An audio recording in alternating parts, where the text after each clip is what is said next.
প্রিয় মুসলিম ভাইরা, নবী করিম সাল্লাল্লাহু আলাইহি ওয়াসাল্লাম ইরশাদ করেন, তলাবুল ইলমি ফারিদাতুন আলা কুল্লি মুসলিম ও মুসলিমা।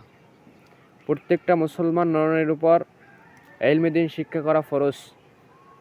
তো আমরা এই পরিভাষাটাকে শুধু নামাজ, রোজা, হজ, যাকাতের মধ্যেই সীমাবদ্ধ রেখেছি। এর মধ্যে যতটুকু ইলম রয়েছে, যতটুকু জ্ঞান রয়েছে, এতটুকু শিক্ষা করলেই আমরা মনে করি যে ইলমে দ্বীনের ফরজ হাসিল হয়ে যায়। কিন্তু আমরা জানি না যে আসল মূলত ইলমে দ্বীন শিক্ষা করা ফরজ কতটুকু ইলম। একটা মুসলমান নরনারীর উপর ততটুকু ইলম শিক্ষা করা ফরজ যতটুকু ইলম শিক্ষা করলে সে শরীয়তের আইন অনুযায়ী, শরীয়তের বিধান অনুযায়ী চলতে পারে। যেমন একজন কৃষক কৃষিকাজের ক্ষেত্রে তার যে মাসালা প্রয়োজন সেটা জানতে হবে। একজন কৃষক, একজন চাকরিজীবী চাকরির ক্ষেত্রে যে মাসালা প্রয়োজন সেটা তার জানতে হবে।